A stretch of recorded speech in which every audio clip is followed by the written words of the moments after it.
So I, 44 female, have been married to my husband, 50 male, for about a year now. He has been married before and has a 26-year-old daughter from his previous marriage, Katie. My husband raised Katie on his own because her mother had passed away shortly after her birth due to pre-existing medical conditions that had been exacerbated by the pregnancy. She couldn't make it, unfortunately, and my husband had to do it all on his own. Now, you would expect that it would make Katie a little more grateful for what she had, right? Well, that's not how it worked at all with her, and instead she became a really selfish, bratty monster who nobody liked. My husband tried his best to make her a good person, but unfortunately Katie had her grandmother in her corner. My mother-in-law, Pamela, also played a huge role in raising Katie and spoiled her to bits. She was the textbook, overbearing, cloying grandmother who would do anything for her granddaughter, regardless of whether it was good for her in the long run or not. So I would honestly say that she was the one who was responsible for spoiling her and making her act like a total brat. Katie knows nothing about life, and yet for some reason she thinks she knows everything. I really tried my best to like Katie, but she was the one who made it almost impossible for me to get along with her. You see, she had made it up in her head that her father deserved better than me. So when he brought me home to meet them all, she was not impressed, and neither was her grandmother.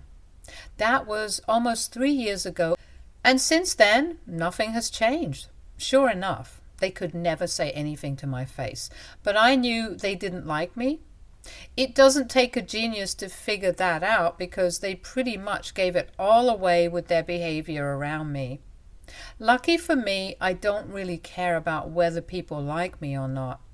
I tried to be nice to her initially, but when I noticed that my efforts were going in vain, I stopped trying to be her friend. I had also tried to be nice to Pamela, but she also made it clear that she was never going to be accepting of me, and in her head, her son would always deserve somebody better, and who knows, maybe my husband can do better. I'm not saying I'm the best, but honestly, even if someone better did come along, they would probably drive her away with their psychotic and crazy behavior. And even apart from that, I was the one who my husband had decided to be with, and we were in love. The bare minimum that they could do was be respectful of that, but even that seems like an impossible task for them. Because after a year ago, when we announced our engagement, Katie and Pamela completely lost their minds and tried their best to break us apart. Of course, they did not succeed, and I highly doubt that they ever will. After we announced our engagement, Katie completely lost it and showed up at our house one day without notice. My husband and I were both at home that day, and she had a complete breakdown. She screamed at her father and said that he had no right to ruin their family like this by marrying someone like me. When I asked her what she meant by someone like me, she went down to elaborate and said that I was a woman of loose morals and character. And apparently I was just a gold digger according to her. I don't even know where that was coming from because I was doing just fine financially before I even met my husband, and money was pretty much the last thing that I would want from a partner. I guess she thought that I was poor only because I didn't exactly have a typically high-paying job. For context, I am a self-employed artist and I work on commission. I am self-taught and I have been working ever since I graduated from college. I'll admit it was not easy in the beginning, but now I have carved a niche for myself and I'm doing pretty great. I make a decent amount of money every month, and I would say that I'm comfortable, and I'm definitely doing well enough not to depend on a man for money. So for her to even imply anything of the sort was disgusting and low.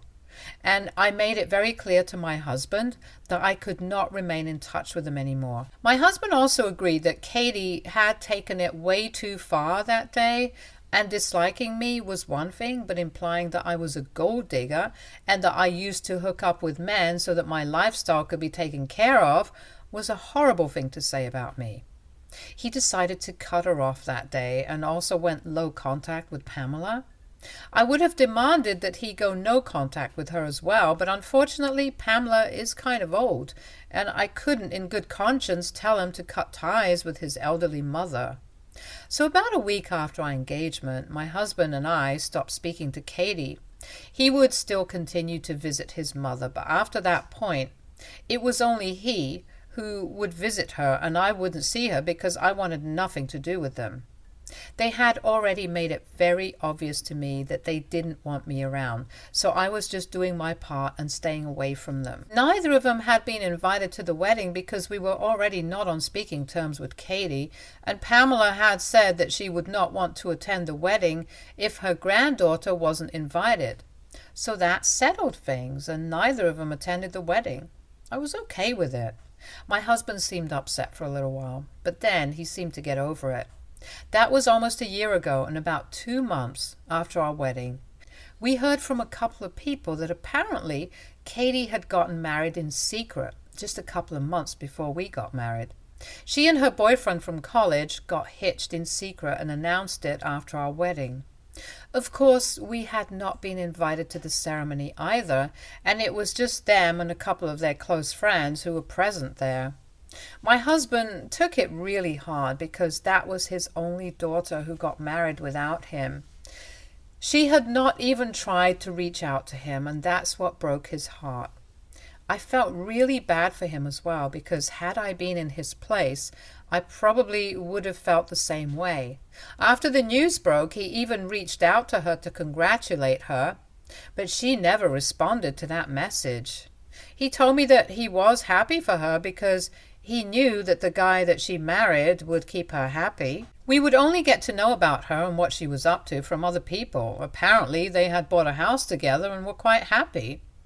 My husband told me that he would maintain his distance, and honestly, if Katie had reached out to us, then I would have been willing to forgive her for everything. But she didn't, and it was just about a week ago when I received a call from my mother-in-law, and I learned that Katie and her husband were getting a divorce. That was shocking because it had been just a year since their marriage, and apparently the divorce had been in the works for the past 3 months and a little more. Now that the waiting period was over, since we live in Colorado, the divorce had been finalized, and unfortunately for Katie, her husband had taken the house. It was fair, honestly, because she was the one who had cheated on him. Apparently she didn't think that emotional cheating counted as anything, and that had been her entire defense. She had been exchanging messages with a guy from work and had confessed that she had feelings for him. But apparently she believes that since she had never acted upon it, it shouldn't have been held against her. These are not even my words. This is what she said to us. It was appalling that at her age, she could be that stupid and ruin her own marriage like that. But there was also the fact that she had nowhere to go since her ex had taken over the house, and she had lost a lot of her money in the divorce. She was already a pretty big spendthrift and was not one for saving money. She was very financially irresponsible, so it was no big surprise that getting a divorce and having to handle all her expenses on her own had pretty much driven her to bankruptcy. She told us that she would not be able to afford rent for a couple of months, and she wanted to save up her money before she moved out. So she needed us to help her out and let her live with us. This conversation took place a couple of weeks ago, around the time that Pamela had called to inform me of the divorce and had asked my husband and I to come over so we could speak to Katie in person. After the divorce, which she had told nobody about, she had moved out of the house and had been living with Pamela for a couple of days, but the commute from her house to Katie's workplace was becoming increasingly difficult and time-consuming. Our home, however, was a lot closer, and that's why Katie wanted to fix her relationship with us and move in. That day at Paula's house, Katie told us that she really was sorry about the way that she had behaved. She confessed that she had a bit of an ego problem and couldn't handle the fact that I was my own person and wasn't bending over backwards to cater to her needs like she had been used to all her life. Throughout her childhood, Pamela and my husband had made sure that her needs were always met, and she never had to lack anything in her life. They made the impossible possible for her. So she had learned to have really unrealistic and crazy expectations from life in general. And after becoming an adult, she realized that's not really how the world works. So now, after her divorce, she had come to realize that not everybody was going to be as forgiving as a family, and she had to make her peace with that. She told us that she was already really depressed because in spite of whatever she did, she really loved her ex, and it was really hard to accept the fact that she had lost him because of her own stupidity. She said that she didn't want to lose her family as well and wanted to do right by us, which is why she wanted us to give her one chance to make everything all right again. We didn't know what to say that day because she had put us on the spot. So I told her that I needed some type of thing because of the things that she had said about the way that she had behaved with me, but something that I couldn't just move on so easily from. And even now, she was only approaching us because she needed something and not because she was actually sorry, even though she insisted that she meant her apology. But anyway, after some argument, we decided that we would take some time to think about it and then let her know. Until then, she could continue to work from home since she had already spoken to her employer about it. My husband and I were really in a dilemma and had no idea what to do. We had decided that we would at least try to build some sort of a normal relationship before we let her move in with us because that would be a huge deal. So we kept in touch for a few weeks before we came to a conclusion, and in those few weeks, Katie was on her best behavior and was trying to impress me and take back everything. I have to say, for a couple of days, I really thought that she had started to change. She was being really nice to me, and after a couple of weeks had passed, when she asked me again if I was willing to let her move in with us now, I said yes.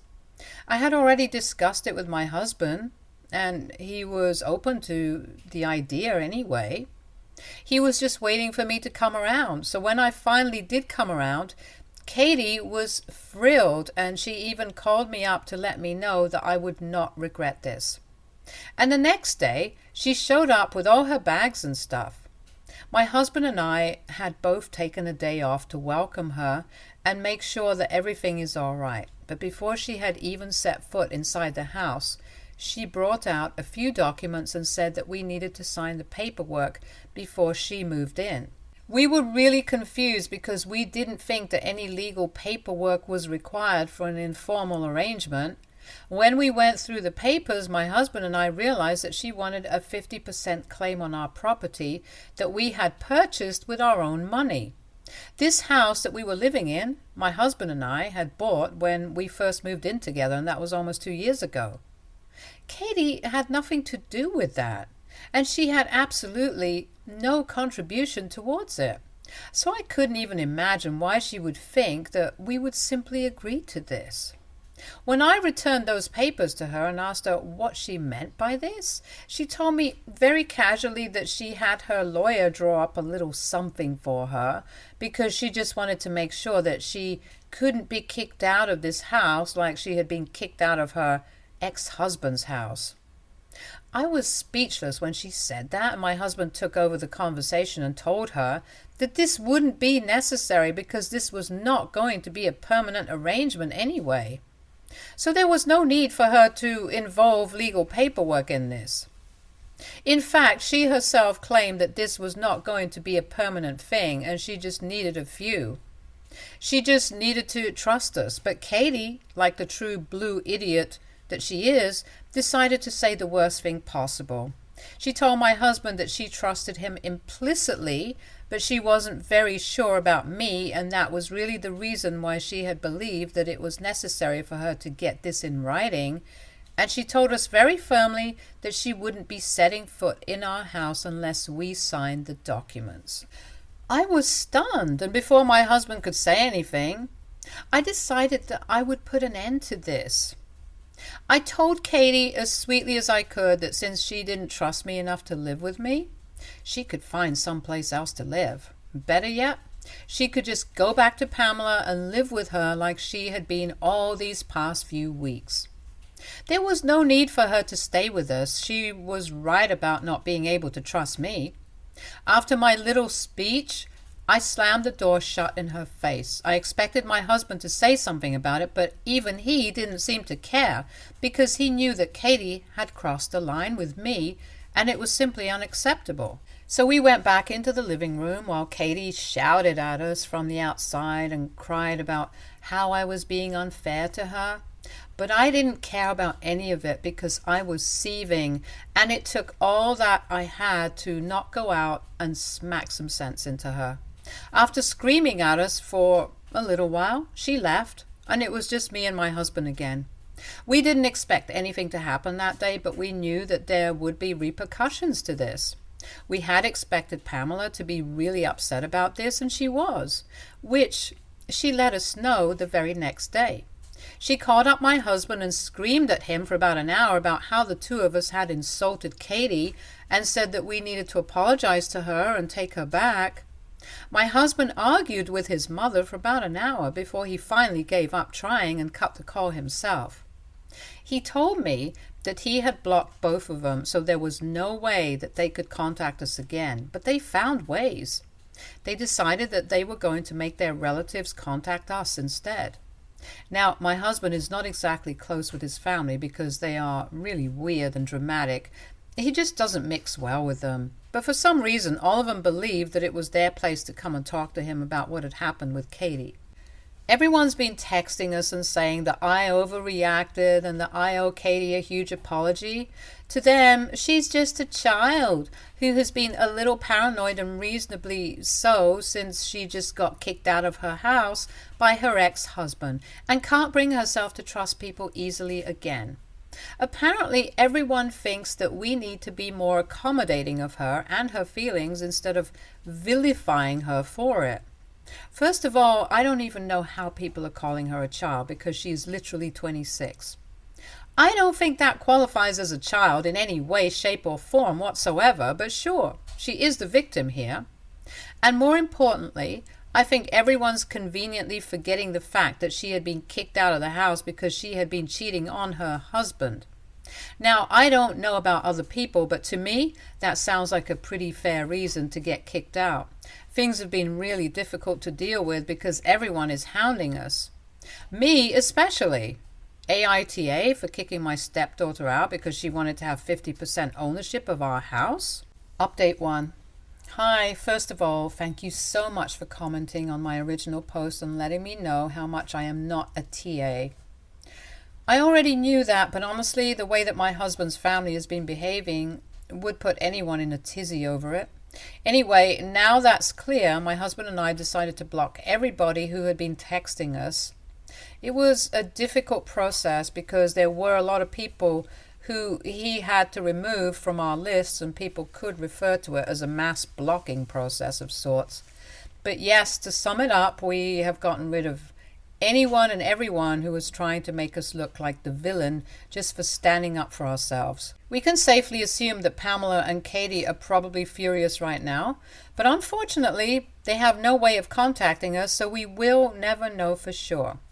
After my post here, my husband and I had a serious discussion about this, and he told me that Katie had always been spoiled and entitled, but it had reached a level where even he couldn't handle it anymore. Despite being her father, he told me that he felt guilty for treating her like this since she was his only child, but I reassured him that if he gave in to all her demands, he would be no better than Pamela. He was actually doing her a favor by trying to mold her into a better person, and he should be proud of himself for that. I don't have any kids of my own, but I knew that if I had any, I would love for them to have a father like my husband. That seemed to pacify him a little, and now we are hoping that Katie takes the hint and tries to become a better person. Update 2. So Katie decided to pay us a visit today. Thankfully, I was not at home at the time, and I only caught them when they were leaving. I had to finish up my work at the studio today, so I was a little late. When I pulled up, I noticed Katie and Pamela getting into her car, and they looked really upset. It was only after they left that I came out of my car and went inside the house. My husband was sitting on the couch and he also looked worked up, and I knew that there had been a fight. He was all red in the face, which only happens when he has been screaming about something. So I knew instantly that his mother and daughter must have said something to set him off. When I asked him what was going on, he told me that they had come to visit him under the pretext of fixing things with us. Apparently, they had contacted him from a different number when he was at work and said that they were waiting right outside our house. So he rushed back home from work to talk to them, and he expected them to apologize because that's what they had said they would do on the phone. But when he reached home and once they were inside, Katie started talking about how she was ready to forgive him even though he hadn't even apologized yet. But she was not okay with me being around anymore. She had said that she had apparently put up with me for long enough, but now I was overstepping, and I had no right to do so because I was not her real mother. So she expected my husband to talk to me and acknowledge the fact that I had screwed up by insulting her when she came over the other day and apologized to her. When my husband told her that I was perfectly within reason to react the way that I did, she started to argue with him and said that he was only taking my side because he was too scared to stand up to me. She accused him of being a coward and said that she was ashamed of having a father like him who couldn't even stand up to his own flesh and blood. So that turned into a full-blown argument, and my husband informed her that she was in the wrong here, so she didn't exactly need anybody to stand up for her. And more importantly, she already had Pamela on her side, and her grandmother was going to support her no matter what she did, no matter how messed up it all was.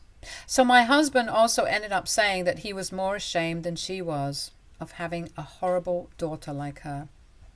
It was really sad because at that point both Pamela and Katie started crying, and they insisted that apparently I was responsible for this behavior. They believed that I had turned him against them by poisoning him and making him believe that they were terrible people. They were trying their best to manipulate him with their tears, but it was not working because my husband had already seen these things before he was impervious to them. They continued to cry for a little while, probably hoping that he would interject and say something or maybe apologize to them for hurting their feelings. But my husband didn't say a word and just continued to glare at them while they shed their crocodile tears. After almost 15 minutes of crying, Katie called my husband heartless and said that she couldn't believe that he was just going to let them cry and not even say anything about it to make them feel better. When my husband said that he knew what they were up to and said that these tactics were not going to work on him, she got even more offended and said that these were not tactics, but she was just genuinely upset that he, as a father, was refusing to take accountability for his behavior and make things right with her again. She blamed him entirely for allowing me to insult her, and she even played her mom card and said that apparently her mother would be disappointed in the way that he was treating his family now. That's what set him off on a rampage, and he ended up saying everything that he had been bottling up for so many years. He called Katie the worst person ever and said that if her mother even had a clue as to what a horrible person she had turned out to be, she probably would have chosen to remain buried underground because nobody would want to have a daughter like her. I personally thought that was a little harsh, but honestly, the way that the two of them have been pushing my husband and backing him into a corner for the longest time, I'm surprised that he didn't snap earlier. Somebody with my patience probably would have cracked way before he did. I honestly think it's commendable that he was able to avoid this meltdown for so long. But it was long overdue, and it finally happened today, just before I came back home. He had been yelling at Pamela for ruining his daughter, and he told her that now that she had finally made her into the awful kind of person that she wanted, she could take responsibility herself and keep him out of it. That's what they had been fighting about just before I came back home, and the two of them decided to leave because they had had enough. And honestly, so has my husband. I calmed him down after they left, and we got our finest bottle of wine to celebrate the fact that he had finally laid out all of his feelings. and he wasn't going to have to deal with this drama in a long time. I think that's pretty celebration worthy. Update 3. Hi guys, it's been almost a year since I last posted here, and wow, I can't believe how different my life was back then. I just randomly thought of this account a couple of days ago, and it took me a while to remember the credentials, but I managed to log in today. So a little update for you guys. Katie is still living with Pamela from what we know, and thankfully they are staying far away from us.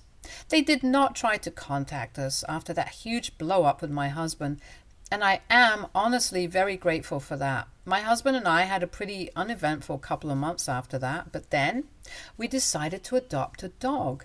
Having kids was out of the question for us, obviously, because I was really never interested in having children. And I think I'm at an age where my body would not be able to support a pregnancy either without endangering me. We did think about fostering a child or a teenager, but I honestly don't think that either of us is emotionally or mentally prepared for that yet. But a dog? Yeah, that was perfect. Now, I know that we shouldn't compare kids to animals and pets and stuff like that. But honestly, ever since we rescued our 3-year-old golden retriever from the pound, life has changed for us. His name is Bob because we thought it was a funny name. He has brought us a lot of joy, and we are really grateful that he chose us as his parents. We post about him all the time, and the funniest thing is that a couple of days ago, a friend of mine told me that he follows Katie, and she had tweeted something about being replaced and stuff. And even though we can't prove it because she never mentioned a dog or anything, we were pretty sure that she was talking about Bob. To think that she was jealous of a dog was a hilarious thought, and I could barely stop laughing when I first heard about it. The saddest thing is that I think my husband probably would have forgiven her if she had just had the decency to apologize. I mean, of course, she is his only kid, and I know that it can't be easy for him to live life apart from his only daughter. But he has to do it, and I honestly think that it's Katie's fault. I just wish that she had apologized and Pamela had actually forced her granddaughter to be a good person for once. But whatever, my husband and I are happy, and we spend our days with Bob. Life is good. Stay tuned for more stories from Argo Relationships.